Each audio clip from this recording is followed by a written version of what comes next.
నమస్కారం. దూరదర్శన్ యాదగిరి వార్తలకు స్వాగతం. నేను శివశంకర్. బులెటిన్లో ముందుగా ముఖ్యాంశాలు. రాష్ట్రంలో ధాన్యం కొనుగోలుకు కేంద్రం నిర్ణయం.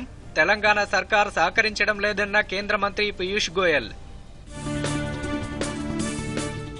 రాష్ట్ర ప్రభుత్వం వ్యవహార శైలితో రైతులకు నష్టం జరుగుతోందన్న కిషన్ రెడ్డి. ధాన్యం కొనుగోలులో కేంద్రంపై నెపం నెడుతోందని మండిపాటు. దళిత పారిశ్రామికవేత్తలకు ప్రభుత్వం అండగా ఉంటుందన్న మంత్రి కేటీఆర్. అవకాశాలు అందిపుచ్చుకొని పురోగమించాలని పిలుపు. వ్యాక్సిన్ డోసుల పంపిణీ 200 కోట్ల మైలురాయికి చేరడం చారిత్రాత్మకమన్న ప్రధాని మోదీ. భారత శక్తి సామర్థ్యాలను ప్రపంచ దేశాలకు తెలియజేసిందని కితాబు. ధరల పెంపుపై చర్చకు సిద్ధమన్న ప్రహ్లాద్ జోషి. జీఎస్టీ కౌన్సిల్లో ఒప్పుకొని ఇప్పుడు రచ్చ చేయడం సరికాదని విపక్షాలకు హితవు. ఇక వివరాలు. రాష్ట్రంలో ధాన్యం బియ్యం సేకరణపై కేంద్రం కీలక నిర్ణయం తీసుకుంది. ధాన్యం కొనుగోలుకు ఎఫ్సీఐ క్లియరెన్స్ ఇస్తుందని కేంద్ర ఆహార ప్రజా పంపిణీ శాఖ మంత్రి పీయూష్ గోయల్ వెల్లడించారు. గరీబ్ కళ్యాణ్ అన్న యోజన కింద ఇవ్వాల్సిన బియ్యం విషయంలో తెలంగాణ రాష్ట్రం విఫలమైందని తెలిపారు. 80 కోట్ల మంది పేదలకు 5 కిలోల చొప్పున అదనపు ధాన్యాన్ని కేంద్రం అందిస్తున్నా రాష్ట్ర ప్రభుత్వం సరిగ్గా పంపిణీ చేయకుండా వారికి అన్యాయం చేస్తోందన్నారు. అందుకే రాష్ట్రంలో బియ్యం సేకరణ నిలిపేయడం జరిగిందని వెల్లడించారు. అలాగే మిల్లుల్లో ధాన్యం లెక్కలు సరిగా లేవని తేలిందని చెప్పారు. రాష్ట్ర ప్రభుత్వంపై కేంద్ర ప్రభుత్వం ఒత్తిడి తీసుకురావడం వల్లే బియ్యం సేకరించిందని తెలిపారు. రాజకీయ అజెండాతోనే కేంద్రంపై టీఆర్ఎస్ ప్రభుత్వం నిందలు వేస్తోందని పీయూష్ గోయల్ విరుచుకుపడ్డారు. अन्याय हो रहा है। अब जून में जाके उन्होंने कुछ दिन पहले जून का अनाज अब बांटा है गरीबों को और प्रॉमिस किया है कि जुलाई का भी अनाज अब वो बांटेंगे। उसको मद्देनजर रखते हुए और किसानों को तकलीफ ना हो राज्य सरकार के गलत कामों की वजह से और गरीबों को उनका सही जो एंटाइटलमेंट है वो उनको मिले, ये सुनिश्चित करने के लिए केंद्र सरकार ने राज्य सरकार के ऊपर पूरा दबाव डाला और उसके कारण अब उन्होंने गरीबों को उनका हक देना शुरू किया है। उसको देखते हुए केंद्र सरकार ने फैसला किया है कि अब एफसीआई वहां से राइस लेना शुरू कर देगी। साथ ही साथ पैडी का प्रोक्योरमेंट भी शुरू हो जाएगा और मैं उम्मीद करूंगा कि जो वादा किया है राज्य सरकार ने कि गरीबों का जो हक है, गरीबों का जो अधिकार है, वो सब गरीबों को मिलेगा। प्रधानमंत्री गरीब कल्याण अन्न योजना का अक्षरशः इन लेटर एंड स्पिरिट ईमानदारी से राज्य सरकार इंप्लीमेंट करेगी योजना को। రాష్ట్ర ప్రభుత్వ పనితీరుతోనే రైతులు నష్టపోతున్నారని కేంద్ర మంత్రి కిషన్ రెడ్డి ఆరోపించారు. దేశంలో ఏ రాష్ట్రంలో రాని సమస్యలు తెలంగాణలోనే వస్తున్నాయని విమర్శించారు. రైతుల వద్ద నుంచి ధాన్యం కొనుగోలు చేయాల్సిన బాధ్యత రాష్ట్ర ప్రభుత్వంపైనే ఉందన్నారు. గత 25 నెలలుగా కేంద్రం ప్రతి వ్యక్తికి 5 కేజీల బియ్యం ఉచితంగా ఇస్తోందని కిషన్ రెడ్డి చెప్పారు.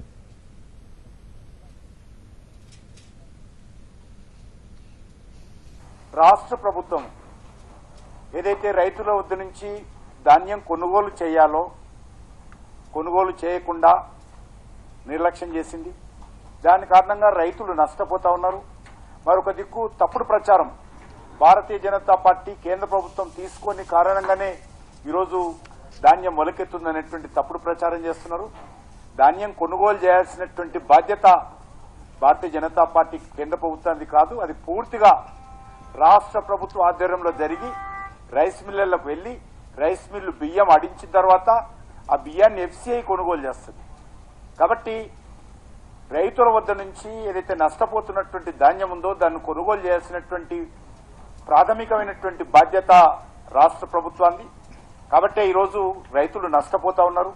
దాంతో పాటు మళ్ళీ ఏదైతే పేదలకు ఉచితంగా ఇవ్వాల్సినటువంటి నెలకు ప్రతి వ్యక్తికి 5 కేజీల బియ్యం ఉందో గత 25 నెలలుగా కేంద్ర ప్రభుత్వం దేశంలో సుమారు 3.5 లక్షల కోట్ల రూపాయలు ఖర్చు పెట్టి గత 25 నెలలుగా ప్రతి కుటుంబంలో ఉన్నటువంటి ప్రతి వ్యక్తికి 5 కేజీల చొప్పున 80 కోట్ల మందికి దేశంలో ఇస్తా ఉన్నాం.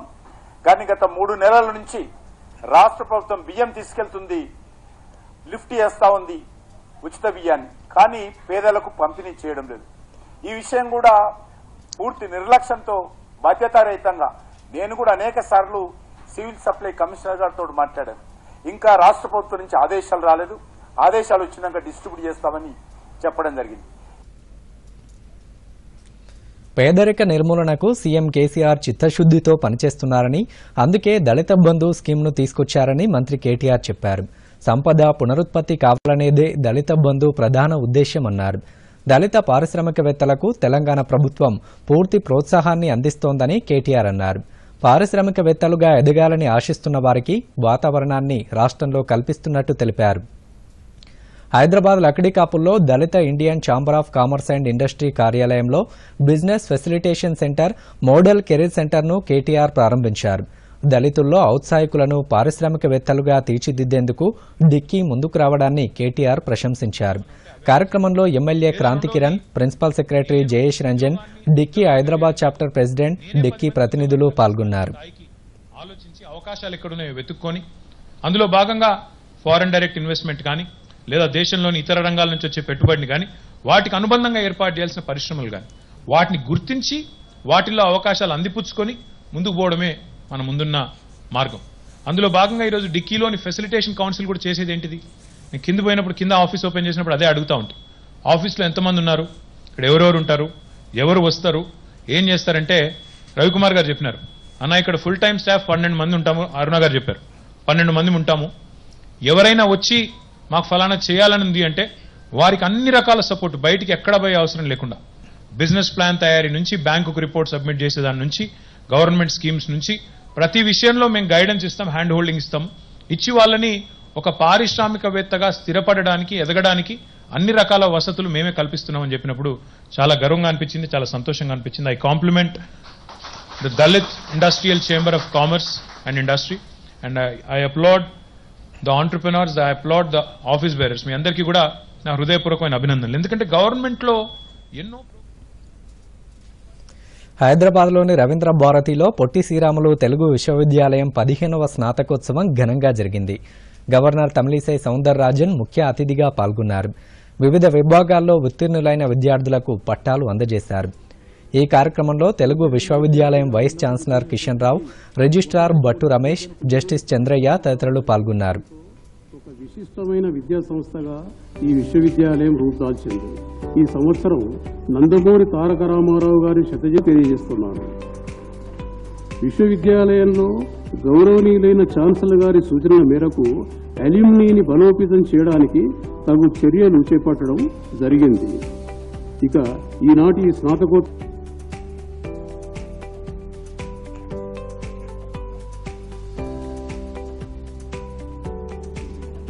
చిక్కా Harish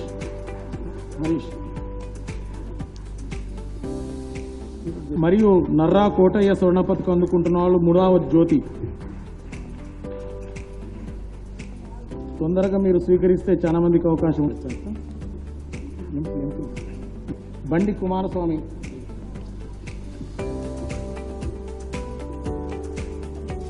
KV Any subject you choose to study.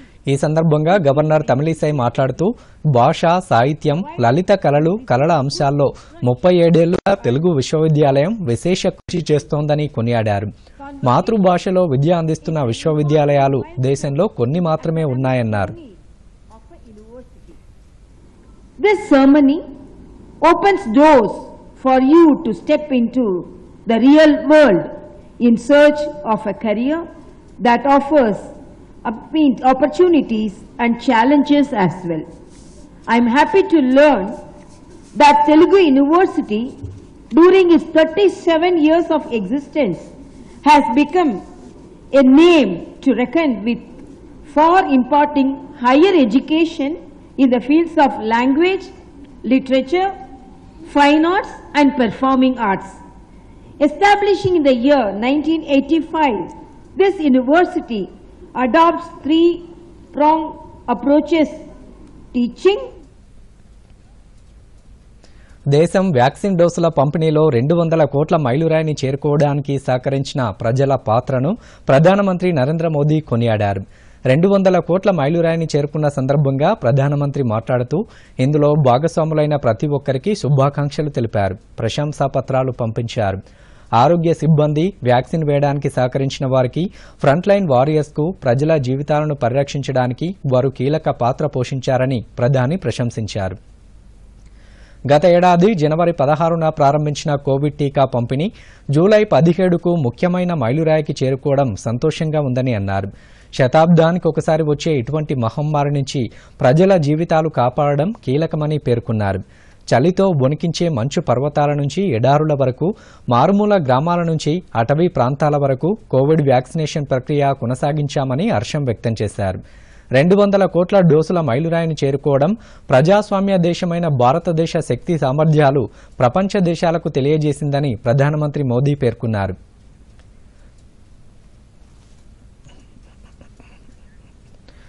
Microsoft దిగ్గజం బిల్ గేట్స్తో సహా పలువురు ప్రపంచ దేశాల అధినేతలు భారత 200 కోట్ల మైలురాయిని చేరుకోవడం పట్ల ప్రధానమంత్రి నరేంద్ర మోదీని అభినందించారు. పార్లమెంటు ఉభయ సభల్లో వరుసగా 3వ రోజు కూడా వాయిదాల పర్వం కొనసాగింది. జీఎస్టీ పెరుగుదల, ద్రవ్యోల్బణం, డాలర్తో రూపాయి విలువ పడిపోవడం వంటి అంశాలపై చర్చించాలంటూ విపక్షాలు పట్టుబట్టాయి. దీంతో ఎలాంటి చర్చ జరగకుండానే ఉభయ సభలు రేపటికి వాయిదా పడ్డాయి. లోక్సభలో పార్లమెంటు వ్యవహారాల శాఖ మంత్రి ప్రహ్లాద్ జోషి మాట్లాడుతూ విపక్షాల తీరుపై మండిపడ్డారు. ఇది సరైన మార్గం కాదని చెప్పారు. మెజార్టీ ఎంపీలు క్వశ్చన్ కోరుకుంటున్నారని, పార్లమెంటు నడవడం ఇష్టం లేదా అని ప్రతిపక్ష సభ్యులను ప్రశ్నించారు. ప్యాకేజీడ్ వస్తువులపై జీఎస్టీ పెంచాలన్నది రాష్ట్రాల అంగీకారంతోనే జీఎస్టీ కౌన్సిల్ నిర్ణయం తీసుకుందని, అప్పుడు ఒప్పుకొని ఇప్పుడు రాద్ధాంతం చేయడమేంటని ప్రశ్నించారు. ధాన్యాన్ని ఎక్కడికక్కడే కొనుగోలు చేయడానికి సెంటర్లు ఓపెన్ చేస్తున్నట్టు కేంద్ర మంత్రి పీయూష్ గోయల్ చెప్పారు. ऐतिहासिक प्यार योगी जी की सरकार और मोदी जी की सरकार को दिया है. मैं समझता हूं सरकार भी दिन रात सेवा में लगी है, जनता की सेवा में लगी है. एक साथ पूरे उत्तर प्रदेश में इतना बड़ा जाल चावल के साइलोस का मैं समझता हूं भारत के इतिहास में कभी नहीं हुआ होगा. मैं उत्तर प्रदेश की जनता का धन्यवाद करता हूं.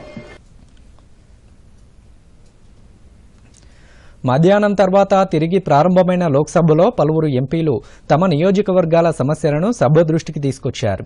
ఆంధ్రప్రదేశ్లో కొత్త ఫిషింగ్ హార్బర్ల ఏర్పాటుకు కేంద్రం చేయూత అందిస్తే లక్షలాది మంది మత్స్యకారులకు ప్రయోజనం కలుగుతుందని వైసీపీ ఎంపీ వెంకట సత్యవతి అన్నారు.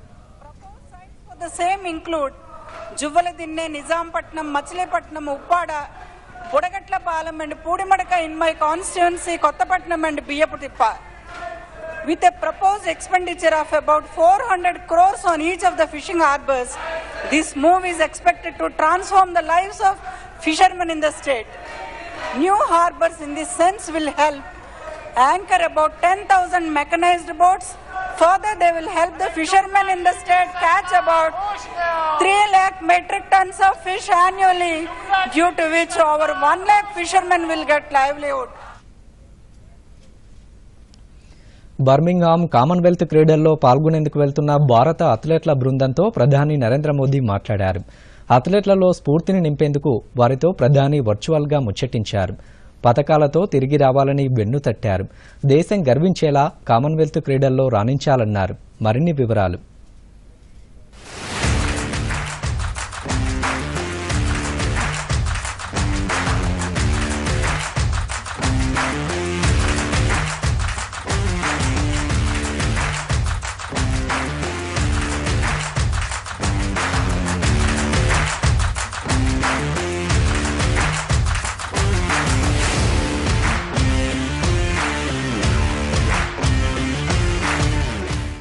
ఈసారి కామన్వెల్త్ క్రీడలకు 215 మంది క్రీడాకారులు భారత్ నుండి ప్రాతినిధ్యం వహిస్తున్నారు. 19 రకాల క్రీడలు, 141 క్రీడాంశాలలో వారు పాల్గొంటున్నారు. ఈ సందర్భంగా నరేంద్ర మోదీ మాట్లాడుతూ కామన్వెల్త్ క్రీడలకు హాజరవుతున్న భారత క్రీడాకారులందరూ రాణించాలని ఆకాంక్షించారు. ఎటువంటి ఒత్తిడికి గురవకుండా ఆటపై పూర్తిగా మనసు పెట్టి తమ సంపూర్ణ సామర్థ్యం మేరకు ఆడాలని ప్రధాని సూచించారు. తమకు తామే సాటి అని భావిస్తూ ఎటువంటి ఆందోళనకు గురవకుండా ప్రత్యర్థిని ఎదుర్కోవాలని ప్రధాని కోరారు. इसलिए जो पहली बार बड़े अंतर्राष्ट्रीय मैदान पर उतर रहे हैं उनसे मैं कहूंगा कि मैदान बदला है,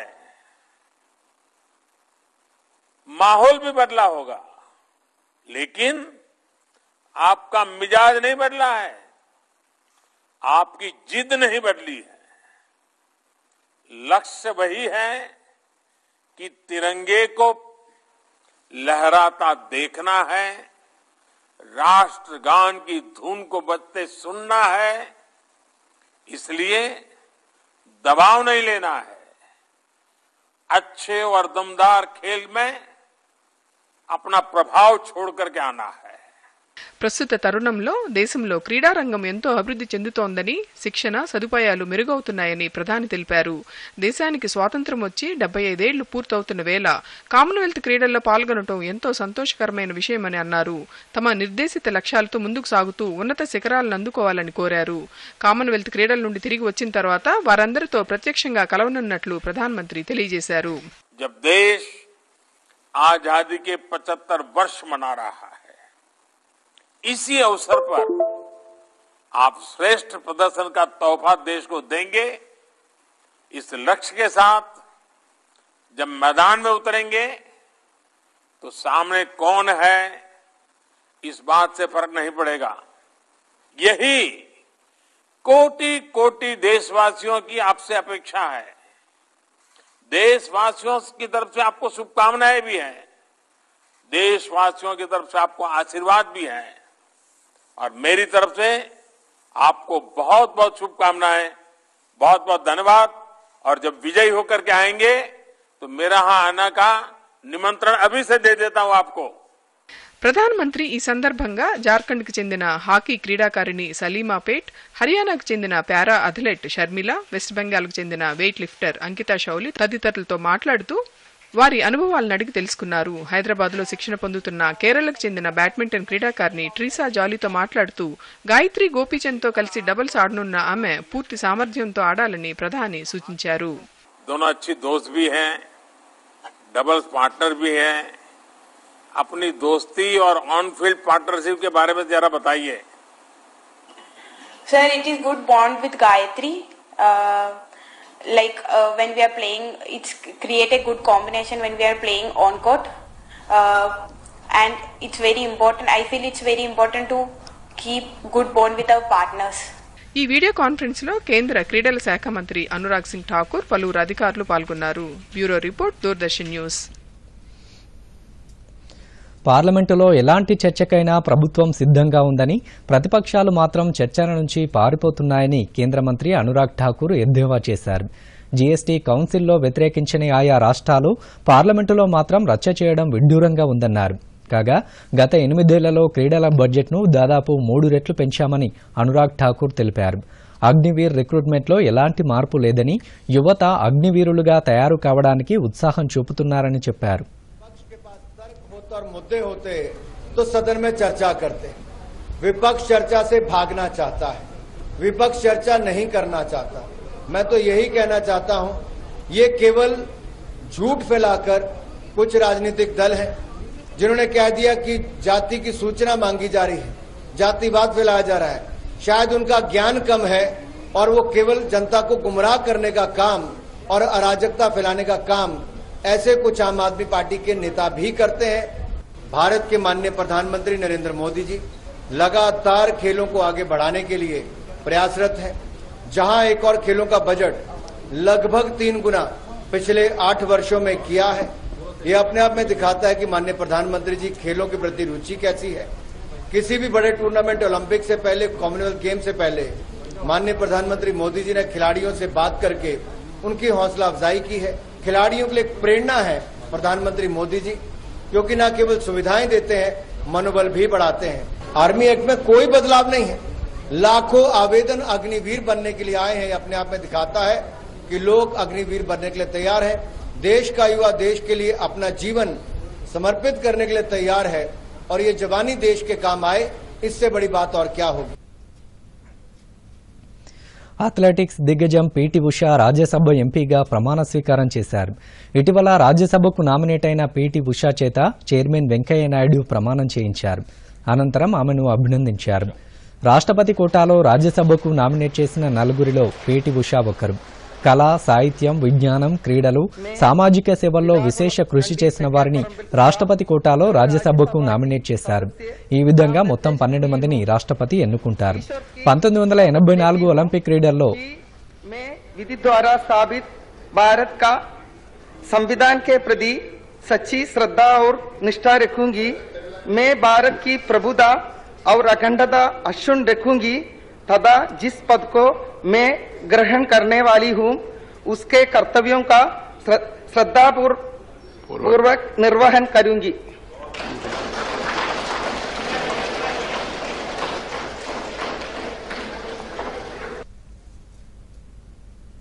రాష్ట్రపతి ఎన్నికలు చివరి ఘట్టానికి చేరుకున్నాయి. 16వ రాష్ట్రపతి ఎవరన్నది రేపు తేలిపోనుంది. రాష్ట్రపతి ఎన్నికల ఓట్ల లెక్కింపు పార్లమెంట్ హౌస్ కాంప్లెక్స్ లో ఉదయం 11 గంటలకు ప్రారంభమవుతుంది. పోలింగ్ ముగియగానే అన్ని రాష్ట్రాల నుంచి బ్యాలెట్ బాక్సులను భారీ భద్రత మధ్య ఢిల్లీకి తరలించి పార్లమెంట్ హౌస్ లో భద్రపరిచారు. కౌంటింగ్ కు ఎన్నికల సంఘం అన్ని ఏర్పాట్లు చేసింది. ఎలక్టోరల్ కాలేజీలో ఎక్కువ ఓట్లు పొందిన వారు కొత్త రాష్ట్రపతి అవుతారు. రాష్ట్రపతి ఎన్నికల్లో 99% పైగా పోలింగ్ నమోదైంది.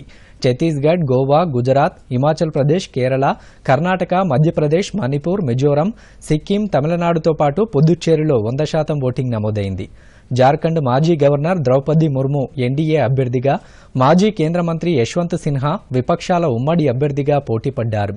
ముర్ముకు ఎన్డీఏ పక్షాలతో పాటు బిజు జనతాదళ్, వైఎస్సార్ కాంగ్రెస్ పార్టీ, జనతాదళ్ సెక్యులర్, శిరోమణి అకాలీదళ్, ఏఐఏడీఎంకే, జార్ఖండ్ ముక్తి మోర్చా సహా ప్రాంతీయ పార్టీలు మద్దతుగా ఓటేశాయి. ప్రస్తుత రాష్ట్రపతి రామ్నాథ్ కోవింద్ పదవీకాలం ఈ నెల 24తో ముగియనుంది. 25న నూతన రాష్ట్రపతి బాధ్యతలు స్వీకరిస్తారు. సిద్దిపేటలో పలు అభివృద్ది కార్యక్రమాలకు మంత్రి హరీష్ రావు శ్రీకారం చుట్టారు. ముస్తాబాద్ సర్కిల్ నుంచి ఛత్రపతి శివాజీ సర్కిల్ వరకు 1,20,00,000 రూపాయలతో నిర్మిస్తున్న వరద కాలువ, డ్రైనేజీ, ఫుట్పాత్ నిర్మాణ పనులకు మంత్రి శంకుస్థాపన చేశారు. ఈ సందర్భంగా మంత్రి హరీష్ రావు మాట్లాడుతూ సిద్దిపేట మున్సిపల్ పరిధిలో ఇంటింటా నిత్యం ఉత్పత్తి అవుతున్న చెత్త ద్వారా బయోగ్యాస్, సేంద్రియ జీవ ఎరువు తయారు చేస్తున్నట్టు తెలిపారు. ఇప్పటి వరకు 2,522 మెట్రిక్ టన్నుల తడి చెత్తతో 756 క్యూబిక్ మీటర్ల బయోగ్యాస్, సీఎన్జీ గ్యాస్ తయారైందని, అలాగే 579 టన్నుల తడి చెత్తతో సేంద్రియ జీవ ఎరువు తయారు చేసినట్టు చెప్పారు. దీంతో బుస్సాపూర్ డంప్ యార్డులో గుట్టలుగా పేరుకుపోయిన చెత్త కుప్పలు తొలగిపోయాయని మంత్రి హరీష్ రావు తెలిపారు. కాలువల నిర్మాణానికి మనం శంకుస్థాపన చేసుకున్నాం. మరి వాటిలో ఇప్పటికే కొన్ని రోడ్లు వేసుకున్నాం. ఇంకా కొన్ని గల్లీలు ఎక్కడెక్కడైతే రోడ్లు లేవో దశల వారీగా అన్ని గల్లీలు కూడా కొత్త రోడ్లు వేసి ప్రజలకు ఇబ్బంది లేకుండా చేయాలన్నదే మా ప్రయత్నం. మొన్నటిదాకా అండర్ గ్రౌండ్ డ్రైనేజ్ పనులైనప్పుడు రోడ్లన్నీ పగలగొట్టినారు కనుక వాటి మీద కొత్త రోడ్లు వేయడానికి మరి మనం చర్యలు తీసుకుంటున్నాం. ఈ మధ్య ఒక 15 కోట్ల రూపాయలు సిద్దిపేట మున్సిపాలిటీకి శాంక్షన్ చేసి అవసరమైన చోట రోడ్లు, అవసరమైన చోట మురికి కాలువల నిర్మాణం చేస్తున్నాం. 300 రాష్ట్ర ప్రభుత్వం మరో విప్లవాత్మక నిర్ణయం తీసుకుంది. వ్యవసాయ యాంత్రీకరణలో భాగంగా రైతులకు ఈ ఏడాది సబ్సిడీపై డ్రోన్లు పంపిణీ చేయాలని నిర్ణయించింది. మరిన్ని వివరాలు. రాష్ట్రంలో రైతులను పూర్తిగా ఆధునిక సాగు పద్ధతుల వైపు మళ్లించాలని ప్రభుత్వం భావిస్తోంది. అందులో భాగంగా ఇప్పటికే ట్రాక్టర్లు, దుక్కుదున్నే యంత్రాలు, వరికోత యంత్రాలు, రెటోవేటర్లు, పవర్ టిల్లర్లు తదితరాలు సబ్సిడీపై అందజేస్తోంది. దీంతో ట్రాక్టర్ల వినియోగం పెరిగిపోయింది. రైతులు పురాతన సాంప్రదాయ పద్ధతులకు స్వస్తి చెప్పి ఆయా యంత్రాలను, పరికరాలను ఉపయోగిస్తున్నారు. దీనికి మరింత ఊతమిచ్చేలా రాష్ట్ర ప్రభుత్వం ఈ ఏడాది వ్యవసాయ యాంత్రీకరణ కోసం బడ్జెట్లో 500 కోట్లు కేటాయించింది. ఈ నేపథ్యంలో రైతులకు డ్రోన్లు అందజేసే దిశగా వ్యవసాయ శాఖ అడుగులు వేస్తోంది. దీనికి సంబంధించిన మార్గదర్శకాలు త్వరలో ఖరారు చేయనున్నట్లు అధికారులు చెబుతున్నారు. ప్రస్తుతం డ్రోన్లను ఫోటోలు తీయడానికి ఎక్కువగా ఉపయోగిస్తున్నారు. అయితే వ్యవసాయానికి వాడే డ్రోన్లు రైతుకు అనేక రకాలుగా ఉపయోగపడేలా చూస్తారు. ప్రధానంగా పురుగు మందులను పిచికారీ చేయడానికి ఉపయోగిస్తారు. డ్రోన్ ఆధారిత స్ప్రే పద్ధతుల వల్ల నీరు, పురుగు మందులు తక్కువ మొత్తంలో అవసరమవుతాయి. పురుగు మందుల్ని రైతులే స్వయంగా పిచికారీ చేయడం వల్ల అనేక దుష్ప్రభావాలకు గురవుతున్నారు. దీర్ఘకాలంలో అనారోగ్యం బారిన పడుతున్నారు. డ్రోన్ పిచికారీ వీటన్నిటి నుంచి రైతుల్ని కాపాడుతుందని వ్యవసాయ శాఖ చెబుతోంది. ప్రస్తుతం వ్యవసాయ యంత్రాలను ఎస్సీ, ఎస్టీలకు 95% సబ్సిడీతో ఇస్తున్నారు.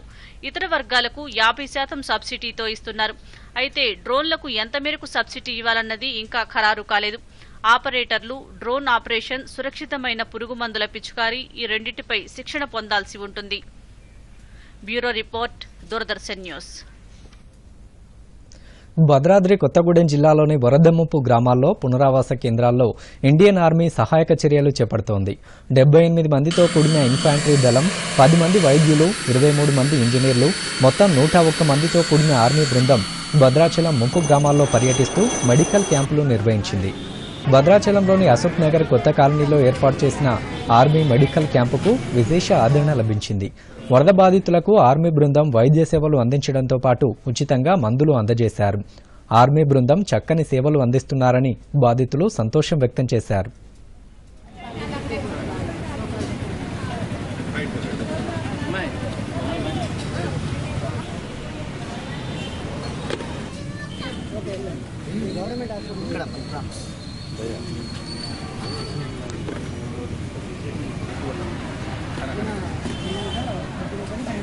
వరద బాగా ముంచుకొస్తుంటే ఆర్మీ వాళ్ళు బాగా సహాయం చేశారు. మేము నన్నపనేని స్కూల్లో పునరావాస కేంద్రానికి మమ్మల్ని అందరినీ తరలించారు. మాకు అన్ని సదుపాయాలు, ఎటువంటి లోటు లేకుండా బాగా చూసుకుంటున్నారు. మాకు బియ్యం, కందిపప్పు కూడా అన్ని సరఫరా చేశారు. మెడికల్ క్యాంప్ కూడా ఏర్పాటు చేశారు. మా అందరికీ వైద్య సహాయం, మందులు, ఫుడ్ ఎటువంటి లోటు లేకుండా మాకందరికీ సహాయం చేస్తున్నారు. వాళ్ళకి ధన్యవాదాలు తెలుపుకుంటున్నాం.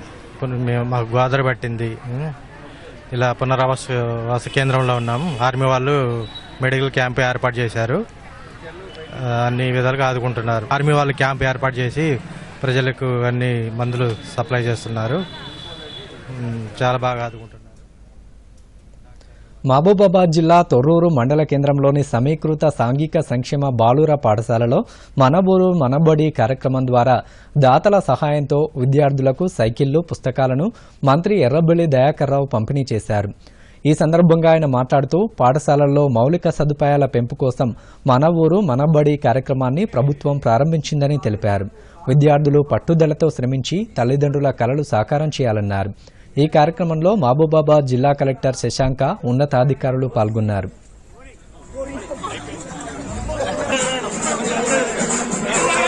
విద్యార్థులందరికీ కూడా మనస్ఫూర్తిగా ఎంత అప్పైనా కానీ నా పిల్లల కోసం వాళ్ళు అప్పీల్ చేస్తారు. ముఖ్యమంత్రి గారు పట్టుదలతోటి గవర్నమెంట్ స్కూళ్లను స్ట్రెంథన్ చేస్తూ రెసిడెన్స్ స్కూల్స్ పెట్టి ఒక్కొక్క రెసిడెన్స్ స్కూల్ పెద్దలు నరసయ్య గారు చెప్పారు. ఇవాళ రెసిడెన్స్ స్కూల్లో 1,50,000 రూపాయలు ఒక్కొక్క విద్యార్థి ఖర్చు పెడుతున్నాం. 1,30,000, 1,50,000 ఖర్చు పెడుతున్నాం. మైనార్టీస్ రెసిడెన్స్ స్కూల్ పెట్టాం. ప్రతి బీసీలకు, ఎస్టీలకు, ఎస్సీలకు రెసిడెన్స్ స్కూల్ పెట్టి మంచి భోజనాలు పెట్టి వసతులు కల్పించి అలా కేసీఆర్ గారు చేస్తున్నారు. రాష్ట్రంలోని అన్ని ప్రభుత్వ పాఠశాలలను వచ్చే 3 ఏళ్లలో కార్పొరేట్ పాఠశాలలకు ధీటుగా అభివృద్ధి పరుస్తామని మంత్రి శ్రీనివాస్ గౌడ్ అన్నారు. విద్యాశాఖ ఆధ్వర్యంలో మహబూబ్నగర్ జిల్లా కేంద్రంలోని రెవెన్యూ సమావేశ మందిరంలో 2021-22 సంవత్సరానికి సంబంధించి 38 పాఠశాలల ప్రధానోపాధ్యాయులు, ఉపాధ్యాయులు, పాఠశాల విద్యా కమిటీ చైర్మన్లకు స్వచ్ఛ విద్యాలయ పురస్కారాలు ప్రదానం చేశారు. ఈ సందర్భంగా మంత్రి మాట్లాడుతూ మొదటిసారిగా ఏర్పాటు చేసిన స్వచ్ఛ విద్యాలయ పురస్కారాలకు జిల్లా నుండి 38 పాఠశాలలు ఎంపికైనట్టు తెలిపారు. వచ్చే సంవత్సరం ఇంకా ఎక్కువ పురస్కారాలు సాధించేలా ప్రభుత్వ పాఠశాలల ఉపాధ్యాయులు అంకిత భావంతో పనిచేయాలని సూచించారు. గొప్ప విద్యావంతులు, అత్యంతమైన విద్యావంతులు, తెలివితేటటువంటి వాళ్ళు ఓన్లీ గవర్నమెంట్ లోనే ఉన్నారు అనేటువంటి స్థాయి మనం నిరూపించుకోవచ్చు. దానికి ఈరోజు ఏ అవార్డు వచ్చినా కూడా మంచినీళ్ళ విషయంలో ఈ భారతదేశంలోనే ప్రతి ఇంటికి మంచినీళ్ళు ఇచ్చేది 98% ఉండేది ఓన్లీ తెలంగాణ రాష్ట్రమే. ఫ్రీ పవర్ 24 గంటలు కరెంట్ ఉన్నది ఈ రాష్ట్రంలోనే. రైతులకు ఉచిత విద్యుత్ ఇచ్చేది ఈ రాష్ట్రంలోనే. వెస్టిండీస్తో జరిగే వన్డే సిరీస్లో తలపడేందుకు భారత క్రికెట్ జట్టు ట్రినిడాడ్ చేరుకుంది. జట్టు సారథి శిఖర్ ధావన్, సీనియర్ స్పిన్నర్ యజువేంద్ర చాహల్, సిరాజ్, శ్రేయాస్ అయ్యార్లతో కూడిన భారత జట్టు వెస్టిండీస్తో 3 వన్డేల సిరీస్ ఆడనుంది. శుక్రవారం నాడు పోర్ట్ ఆఫ్ స్పెయిన్లో తొలి వన్డే జరగనుంది. ఆ తర్వాత 5 టీ20 సిరీస్లో భారత్, వెస్టిండీస్ తలపడతాయి. రెగ్యులర్ కెప్టెన్ రోహిత్ సారథ్యంలో భారత్ టీ20 మ్యాచ్లు ఆడనుంది.